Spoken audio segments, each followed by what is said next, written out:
Hey everybody, welcome back to Horror Trends. My name is Stephanie Bree, and today I'm doing something different. I've done some of these in the past, there are a few on the channel. This is a horror discussion. We're going to have a topic, and we're going to talk about it. The question I'm going to ask is twofold. Question number one, are we in a horror renaissance? If not, what's going on with horror? If so, when did it begin? So I have to give a very brief, very surface level overview of the history of horror. Horror movies as we know them don't start until the mid-70s. But horror goes back even further than that. All the way to the 1920s. You have a few, shall we say, early examples of horror. Couple in the silent era, and then even more so in the sound era, but all black and white in the early days. You have a bunch of them that are lost to time, unfortunately. We know very little about. You have a few standouts like the Cat People, Freaks, Nosferatu. But horror as a genre doesn't exist yet. Not really. In the 1930s and 40s, we get the Universal Monster era, where Universal Pictures puts out a whole bunch of horror films. Their most famous ones are obviously Dracula, Frankenstein, The Wolfman, The Mummy, The Invisible Man, and later in the 50s, The Creature from the Black Lagoon. And they do a lot of other films around this time that are horror or horror adjacent, we would call them today. But horror kind of goes dormant in the 40s. It turns into a joke. Basically, most of your horror films in the 40s are either noir, mystery, murder, mystery, thriller, detective stories, which is as close as you're going to get to horror, or they're Abbott and Costello fucking around. And you know what? I'm just going to say fuck those movies and then move on. Then you get to the 50s. Again, there's not a lot. And my perspective is mostly on the U.S. because, well, Hollywood, as in U.S. cinema, which is based in Southern California primarily, dominates the world scene. But we're going to talk about foreign influences in a bit. But in the 1950s, horror, as we think of it today, sort of faded. It just has been replaced, It was sort of dying out in the 40s, and in the 50s it's been replaced by the sci-fi B-movie. So the most you're going to get in the horror genre in the 50s would be monster movies, Creature from the Black Lagoon, The Thing from Another World, Them, shit like that. And I don't mean shit like in a bad way. I'm just saying, a lot of shit like that. But you're also getting a lot of sci-fi, UFO, atomic bomb stuff, because we're in the atomic age. So, yeah, there are, got the Blob, that one's kind of, sort of scary. You got The Fly, that one's weird. And like I said, The Thing from Another World. But it's really the U.S. military saves the day from the whatever foreign adversary is. It's a stand-in for the communists, essentially. Then you get to the 60s. Now, this is where horror starts to get a little closer to what we think of today, with Alfred Hitchcock. Now, most cinema, I'll say cinema experts or cinephiles and film historians do not classify the vast majority of Hitchcock's work as horror.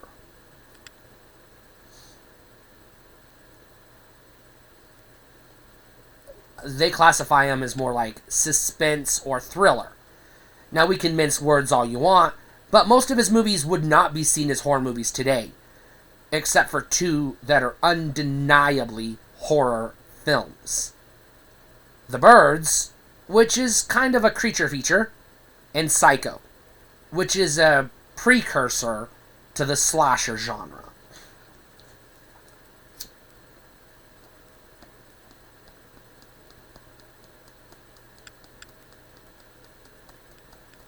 Now, Psycho was intentionally shocking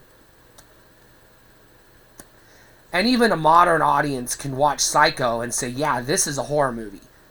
You watch something like Vertigo and you're like, this is what people think of it when they think of horror back then? You watch something like, Frankenstein 1931, and you're like, I mean, I guess. Sure. Nah, this is where horror starts to really ramp up. Once we get into the 70s, everything changes. Now, I gotta throw out there was the Italian stuff going on, the Giallo, happening in the late 60s, early 70s, or throughout the 70s, I should say, even into the 80s. And you also gotta mention there was this weird stuff going on in Britain, They were more like serial killer movies. They weren't necessarily horror movies, but there was a lot of stuff involving serial killers happening in Britain.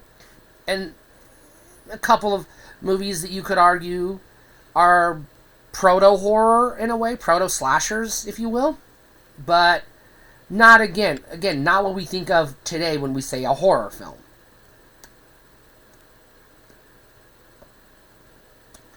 (1968) is the year everything changes.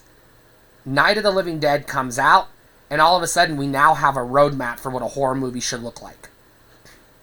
And then we start to get new examples of horror films and new subgenres popping up in the 70s. You're still getting monster movies and creature features. You got the Godzillas all throughout the 60s and 70s and into the 80s in Japan and elsewhere. You got other monster, kaiju. Those are kind of horror films. Those are monster films. Going back to the Atomic Age. The 50s and 60s. And then you've got, folk horror, which is starting to develop with things like The Wicker Man and Last House on the Left. And I would almost classify Hills Have Eyes as kind of a folk horror, I guess. But you're starting, and then you got Deliverance and a few others. So folk horror starts to spring up. You could make a case for the Texas Chainsaw Massacre as a folk horror. But it's also kind of another proto-slasher, following in the vein of Psycho in some ways. And then you start to get supernatural horror, for a renaissance of that. I forgot to mention the Hammer films. I wasn't going to forget them. But those are happening in the 60s and into the 70s. They're basically a schlocky reimagining of the old Universal monsters. Mostly Dracula related. Some Frankenstein stuff, but mostly Dracula stuff.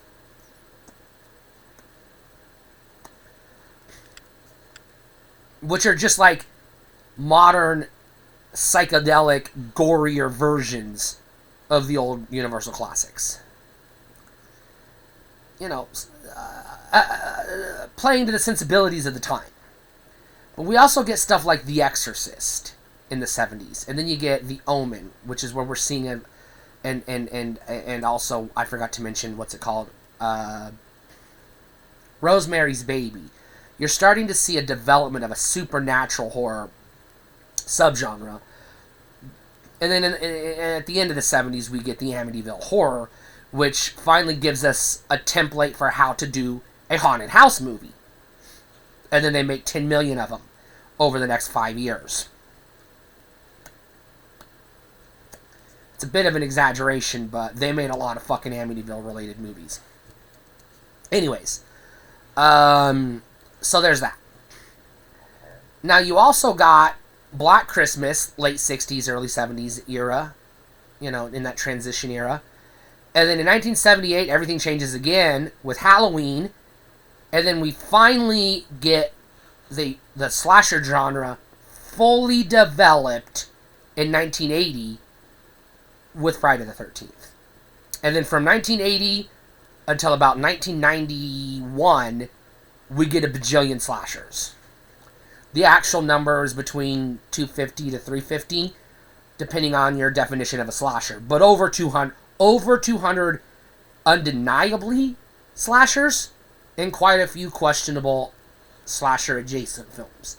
But the point is, we get a fucking lot of them in a very short period of time.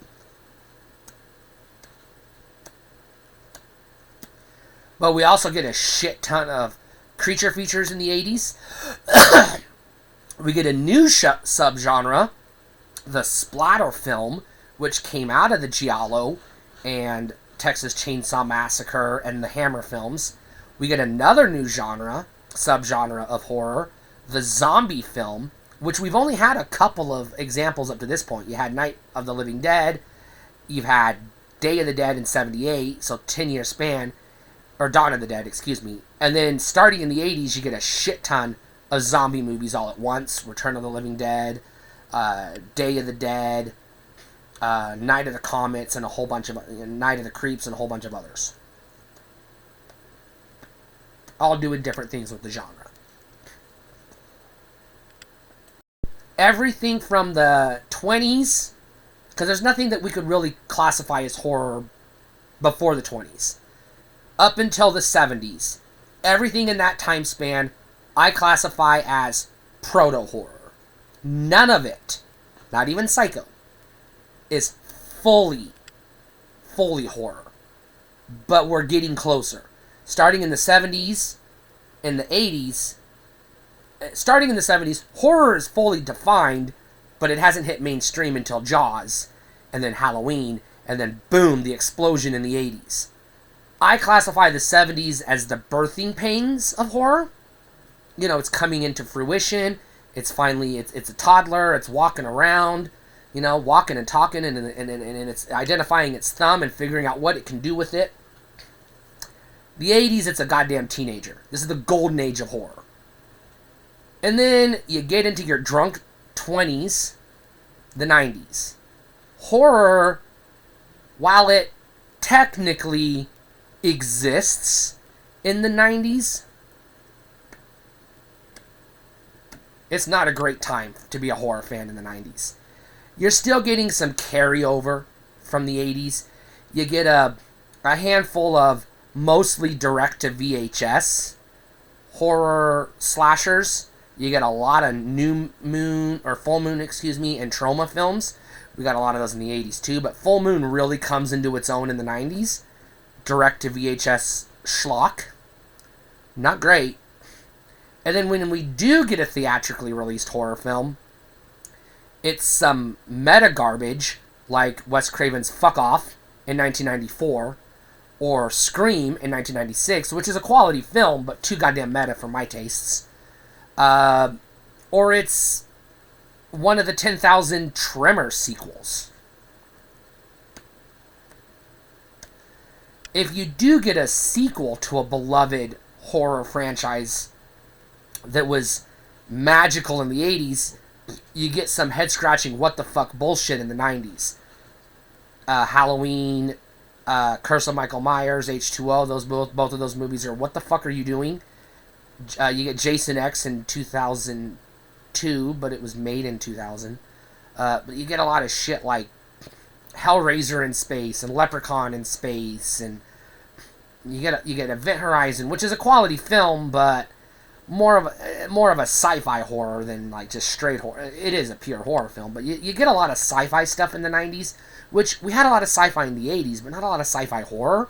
You get a lot. Well, you had some of it in the 80s, but a lot of it were B movies. You weren't getting a lot of serious sci-fi horror in the 80s. It was out there, but it was mostly like slashers and supernatural stuff, and body horror, which I forgot to mention, was the other new subgenre we got in the real heavy in the 80s. But the 90s are kind of like the dark ages of horror. Yeah, you still got stuff like Seven, where it's like people are going to argue, is it horror, is it thriller, until the end of time. You got Silence of the Lambs, same arguments, over and over again. But not a lot to work with in the 90s. Yeah, you got Candyman, and you get some standouts, Tales from the Hood. But then you get a lot of, I Know What You Did Last Summer. I Know What You Did last summer. And I still think I kind of remember what you did last summer ago, 2 summers back. Fuck off with that shit.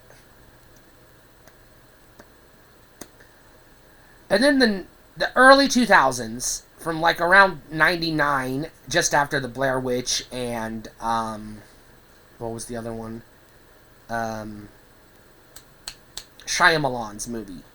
I See Dead People. What the fuck is that movie called? Whatever that movie's called. The one where the little kid sees dead people.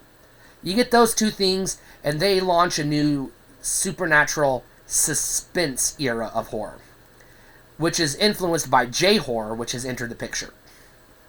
Now we're getting a lot of The Ring, The Grudge, 13 Ghosts, Ghost Ship, and stuff like that. A lot of ghost stories. The slasher is limping along with the Urban Legend franchise, the rest of the Summer I Know What You Dids, and a couple of Screams here and there. But for the most part, the slasher is more or less dead. Yeah, we get Freddy vs. Jason, we got some Chuckies. You get Friday the 13th in 2009. You get Nightmare on Elm Street remake in 2010. But then you get to the middle half of the 2000s. 2005 on, we've entered the torture porn phase of horror. Yeah, you're still getting some pseudo-slashers off in the fringe. Most of the slashers made in this period are mockumentary type slashers. They're making fun of the slasher film or the slasher fan, or both. And you're starting to see a shit ton of zombie horror in the 2000s, starting with Resident Evil, 28 Days Later, 28 Weeks Later, or a remake of the Dead series. You get some new Deads.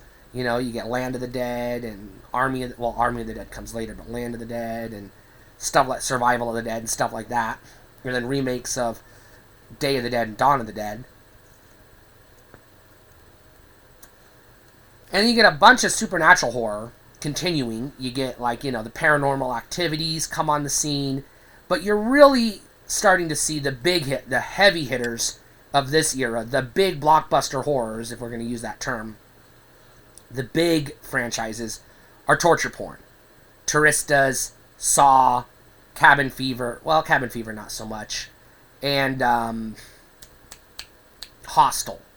And then the Final Destination, which is a sort of supernatural thriller, suspense horror, but also sort of a slasher. Kind of. And also kind of torture porn. So this is that weird phase where everything has to be self-aware and meta and overindulgent and intellectual. This is what I classify as the snob years. And I hate it. For the vast majority of horror movies made from 2000 to about 2013, we're talking a lot of shit. This era has more per volume than the 90s, but the quality is questionable at best. This is the era of the remake. You get Texas Chainsaw Massacre, all the ones that I've already mentioned. The Hills Have Eyes gets a remake and a sequel.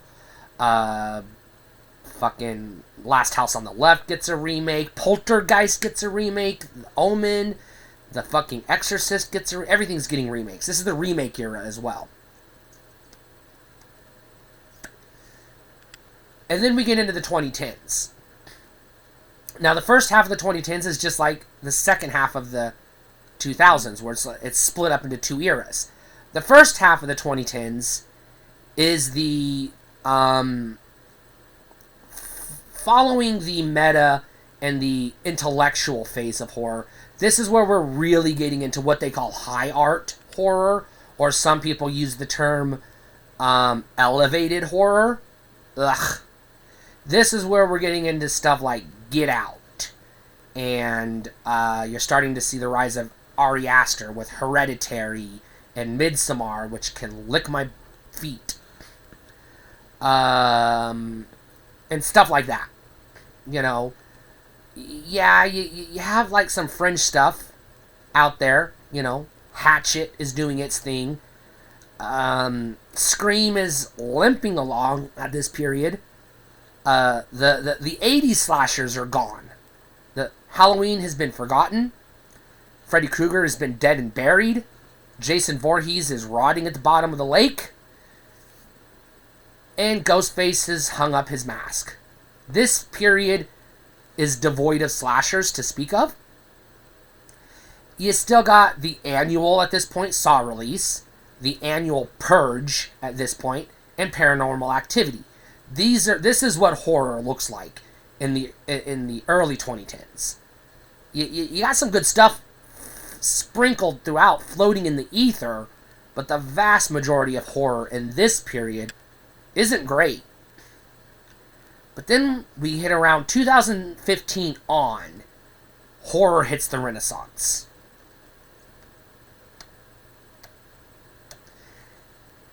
Now we're in the second golden age of horror, the second coming. We're getting stuff like Abigail, Megan, X, Pearl, The Voyage of the Demeter, Late Night with the Devil. Fucking home run after home run after home run. Fucking knocking it out of the goddamn park year after year, month after month. Terrifier has come on the scene and said, "Oh, splatter films. You like Human Centipede? You like slasher movies? Ha! Hold my beer," it says. We get the return of Stephen King. Yeah, he was out there. He had some really good movies in the 70s and 80s. He had some okay to good-ish movies in the 90s. Not anything other than The Mist really to speak of in the 2000s. And then we get to the It remake, reimagining. And then you get a new Pet Sematary reimagining. And a couple others. And all of a sudden, Stephen King's back, baby. And hell yeah, I'm here for it. And then horror is mainstream for the first time since the 80s. I mean, fucking mainstream. Terrifier 3 just came out like 3-4 months ago? 2 months ago? Something like that? Highest grossing fucking non-rated, unrated movie in the history of cinema. Well, unrated horror film, I should say, in the history of cinema. And one of the highest grossing horror movies of the year. This is the period where we're getting Truth or Dare, Smile, and just 10,000 other. You want to stand up and clap at the end of the movie. You're like, yes, I just had an experience I'll never forget. Yes, Hereditary, I'm looking at you, motherfucker.